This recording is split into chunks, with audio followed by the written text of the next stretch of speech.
السلام علیکم ناظرین، کیسے ہیں آپ؟ امید کرتی ہوں آپ بالکل ٹھیک ٹھاک خیریت کے ساتھ ہوں گے۔ ویڈیوز دیکھنے سے پہلے میں آپ سے ایک اہم درخواست کرنا چاہوں گی۔ میری حوصلہ افزائی کے لیے میرے چینل کو ضرور سبسکرائب کریں گے اور ویڈیوز کو بھی ضرور شیئر کریں گے۔ آپ کے لائک کرنے سے مجھے بہت حوصلہ ملے گا۔ وہ لوگ جو مہنگے نسخے استعمال نہیں کر سکتے وہ میرے بتائے ہوئے ٹوٹکوں پر عمل کر کے فائدہ ضرور اٹھا سکتے ہیں۔ دوسروں کے لیے اچھا سوچنا بھی ثواب کا کام ہے۔ مجھے آپ سے پوری امید ہے آپ میری باتوں پر ضرور عمل کریں گے اور میرے چینل کو سبسکرائب بھی ضرور کریں گے۔ تو چلتے ہیں آج کے ٹاپک کی طرف۔ آج کا میرا ٹاپک یہ ہے۔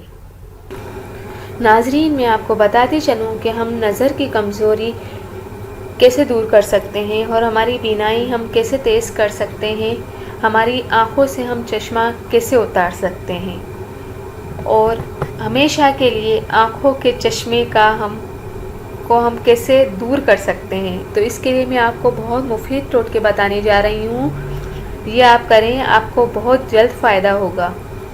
تو اس کے لیے سب سے پہلے آپ 4 بادام، چٹکی بھر سونف اور ذرا سی مصری لے کر رات کو سوتے وقت کھا لیجئے اور اس کے کھانے سے نگاہ دن بدن تیز ہوتی جائے گی۔ آپ خود محسوس کریں گے کہ آپ کی آنکھوں کی روشنی تیز ہوتی جا رہی ہے۔ اس کے علاوہ سرسوں کے تیل کے چند قطرے آنکھوں پر لگا کر ہر روز رات کو سوتے وقت مالش کرنے سے نہ تو کبھی نظر کی کمزوری ہو سکتی ہے اور نہ کبھی آنکھوں کی بیماریاں لاحق ہوں گی۔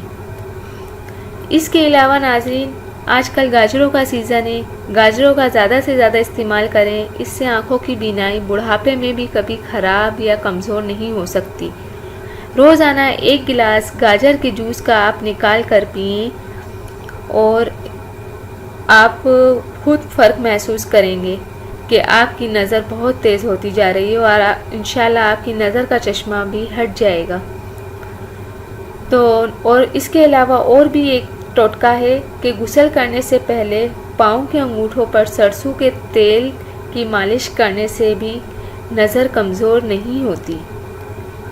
تو ناظرین، میں آپ کو بتاتی چلوں کہ نظر کی کمزوری ہماری اس وجہ سے ہوتی ہے، وہ لوگ جو کمپیوٹر پر مسلسل تیز روشنی میں کام کرتے ہیں، اس وجہ سے بھی آنکھوں کی کمزوری ہو جاتی ہے۔ تو آپ ان ٹوٹکوں پر عمل کریں، انشاءاللہ تعالی بہت جلد فائدہ ہوگا آپ کو۔ ناظرین، آپ میرے چینل کو سبسکرائب کرنا نہ بھولیں اور تھینک یو۔ اللہ حافظ۔